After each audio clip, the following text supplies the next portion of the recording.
This one's a bit exciting because today we're looking at a pre-printed planner. Hello again team, it's Jess or JashiiCorrin and welcome back for another review video.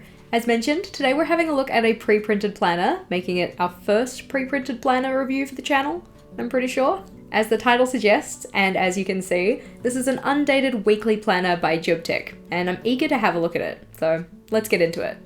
As a disclaimer, I obviously have my own preferences when it comes to notebooks and planners, but what I more so care about in this video is this planner right for you? We're going to have an in-depth look at this one so that you can make informed decisions. Starting first with where you can grab this one and some information about the planner, this one is available over at JUBTIC's store on Amazon.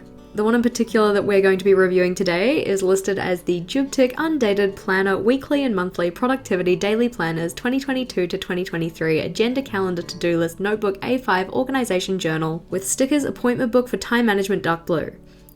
That's a lot. I'm just going to be calling it the JUBTIC Undated Weekly Planner, as it says on the band on the front. You can see that this one ranges in price from $10.99 to $12.99, depending on which cover option you're getting. So we have a range of color options, including black, dark blue, light green, and pink.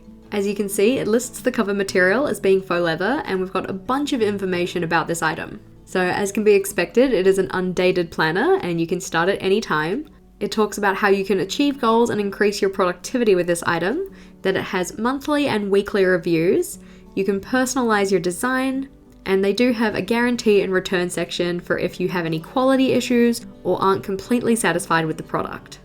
Unwrapping our planner, you can see it came sealed in plastic, which means it wasn't going to get water damaged in transit. And in terms of sizing, this one's approximately 14.4 centimeters across, 21.6 centimeters down, and approximately 1.5 centimeters deep. So a typical A5 size, but a bit more compact in terms of depth. As mentioned, we did have a range of different color options for our cover, but I've gone with the dark blue, and all of these were in that faux leather, which does have a slight texture to it. We also have the JUBTIC logo embossed on the front cover at the bottom here, just in a darker version of the cover color.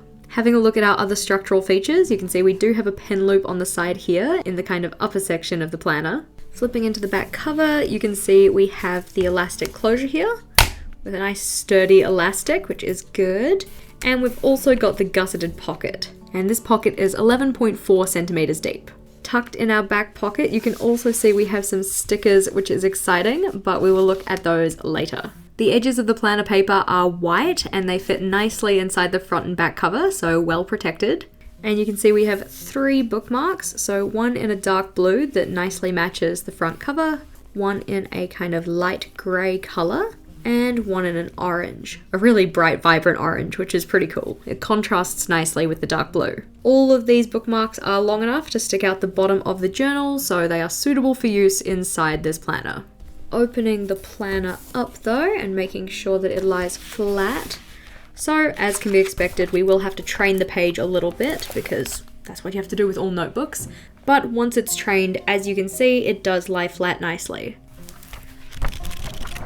Now, because this is a planner rather than what we typically review, which is doc grid notebooks, the layout features section of our review is going to be a little bit different and really is going to take the form of more of a flip through. So starting in the front cover, you can see that we just have a blank section here.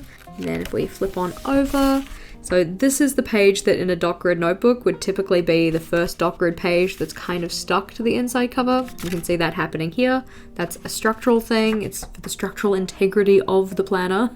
But you can see we have a place to write down your name, phone, email, social handle, and a reward if you want to give somebody that for finding your planner. Flipping on in, we have a gratitude and self-awareness space, daily rituals, things for affirmations. We have a 2-page spread for a vision board, and you can see that all of this is in black and white. It's not a color printed planner. Fairly simplistic on the font, fairly simplistic on the borders.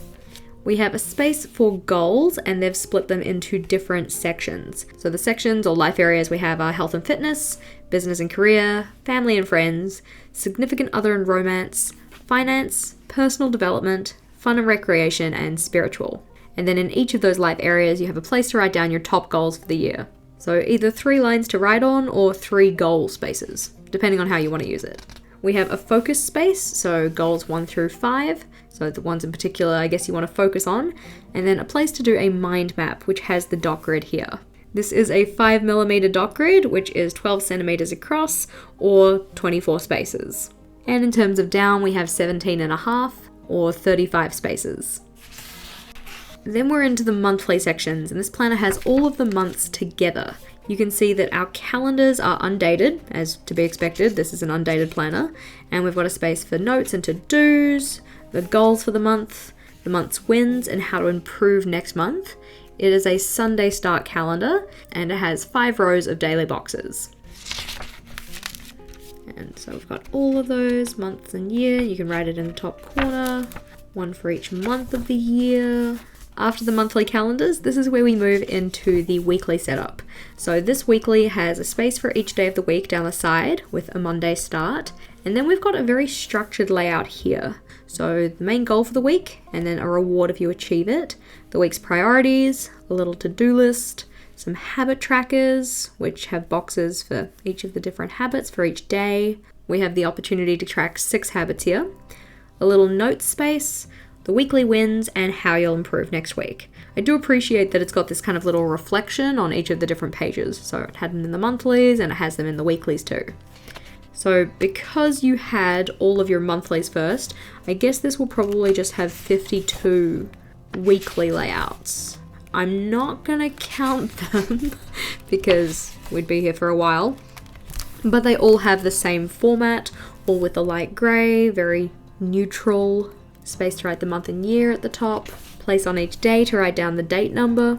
Lots of those, lots of those, lots of those. And then after all of those, in the back we have some dot grid pages. Now the dot grid on this is quite dark. It's a lot darker than a lot of the other planners we've looked at, so nice and visible. And in terms of the sizing of these dot grid pages, we have 12.5 centimeters across, or 25 boxes, and 19 centimeters down, or 38 boxes. So very similar to the sizing in the Archer and Olive, just one dot grid space less horizontally. And in terms of the number of pages we have for this, we've got 1, 2, 3, 4, 5, 6, 7, 8, 9 and a half. This is typically where we talk about the paper features. So the number of pages, the GSM, color of paper. In terms of the color, you can see we do have bright white paper. And if we compare that to our cartridge paper, it is pretty comparable, maybe with a slightly more cool tone on the journal. Comparing it to the Archer and Olive paper, it doesn't seem as white as the Archer and Olive, and you can tell that the dots on here are a lot darker than the Archer and Olive dots. But I wouldn't call this paper anything other than white. So not a cream, not a grey, not an ivory. The paper has a similar smoothness to cartridge paper, and I'd say that this paper is not coated. As we get into the pen test, I did try and find out what GSM the paper was, but I couldn't see it listed anywhere. It is notably not 160. I'd probably say it's not anywhere beyond 100. And given the way that it feels similar to cartridge paper, which is typically about 80 GSM, I reckon it's probably safe to say that this paper is approximately 80 GSM. As usual, I'm doing the pen test on the page that's one in from the back page. That way we can flip to the back of that page and see if we have any ghosting or bleeding, but also turn the other way towards the front of the notebook to see if we have any shadowing. For any of the markers that you may typically colour in with, I also made sure to go over the area multiple times. So going from left to right, we have a section where you've only gone over once, a section where you've gone over twice, 3 times, and then 4 times. For the Zig Clean Colour dot marker, I also put down a variety of dots, ranging from lightest to heaviest pressure. A pen that I've also included in our lineup for today is a common biro, mainly because I'm probably going to give this planner to Vogel, and he typically just uses a regular biro when writing in his tasks and events. At the bottom we also have our typical smear test, so looking at waiting 1 second, 5 seconds, 10 and 20 seconds before running my finger over the top of my freshly written ink. As can be expected for our smear test, the 1 second option didn't do so great. 5, 10, and even 20 actually smeared a little bit here, but the smearing on 20 isn't super noticeable. If we flip this way first to have a look at our shadowing, so making sure I've only turned one page, there's actually less shadowing than I thought there was going to be, just given the fact that this paper feels thinner. Might be hard to tell on camera, but you can see through the darker of the inks. Can't really see the HB pencil. You can certainly see the strips of colour, but it is quite faint, and once you write on this page, I'd argue that you probably won't notice it at all. If we flip back though and have a look at our possible bleeding, so the Karen marker, being an inkier pen, does have a little bit of bleeding here. We have a little bit of ghosting from the other pens, maybe edging towards possible bleed through on the Archer and Olive Calligraph and the String and Space highlighter. And the Uniball Air Micro did have some bleed through as well. But this pen test was actually better than I thought it was going to be. Just given the thickness of the paper, I was expecting a lot more to bleed through. The Faber-Cast L Pit Artist pen in the metallic colour, we are kind of edging towards the realm of bleed through.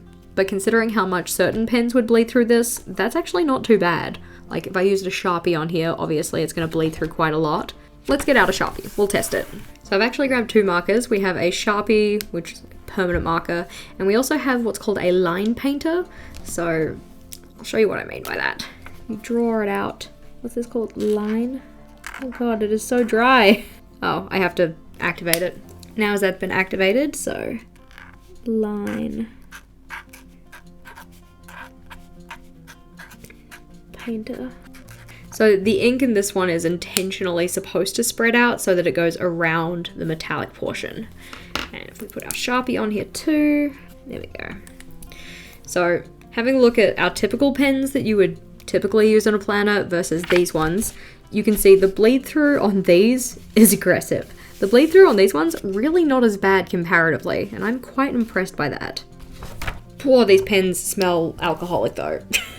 As mentioned, this planner did come with some extra sticker sheets. They've all got a kind of glossy finish, but they are super cute. I love the little ticks. So really a lot of just functional things, but also some cute things too. So you've got like some little banners, a little yay, some little rainbows, stars, hearts, to-do tasks, appointments. Got some for goals, little circular ones here, which is pretty cute. So this one says to do it. Goals, yes, no, today. And we've got some cute ones here as well. So Christmas and Christmas Eve stickers, Labor Day, Memorial Day, Election Day, New Year's Eve. So effectively just some kind of like select holidays. Thanksgiving stickers, Halloween, Valentine's Day, 4th of July, Black Friday, St. Patrick's, etc. But that's a pretty cute addition. I think it's a nice little way to like personalize your planner, to mark in things that are special or important. And I appreciate that these just came as a bonus, like tucked in the back pocket. So that begs the question, who is this planner right for? If you're on the lookout for a pre-printed all-in-one planner with a nice compact size, very easy to take around with you, and also like the idea of some bonus functional and decoration stickers, this planner may work well for you. If you like your planner to have a pen loop, you're not too worried about minimal ghosting, you want 3 bookmarks, and want your planner to offer you space for minimal but not too hardcore reflection, this one might work well for you. If you're the kind of person who likes Sunday start on your calendar but Monday start on your weeklies, then this is a good fit, but you could very easily change the calendar to a Monday start just using some date covers. Honestly, I think that $9.99 to $12.99 is a pretty reasonable price for the amount that you're getting in this cute little planner. A pretty nifty little planner, and a good option for anybody who wanted an all-in-one system that wasn't too hardcore. Plus it came with stickers. I love stickers. As mentioned, if you wanted to grab this one for yourself, do be sure to check out the link in the description box below. But if you are looking for more notebook and journal reviews, be sure to check out the playlist we have on screen here. As always team, thank you for watching, and until next time, bye!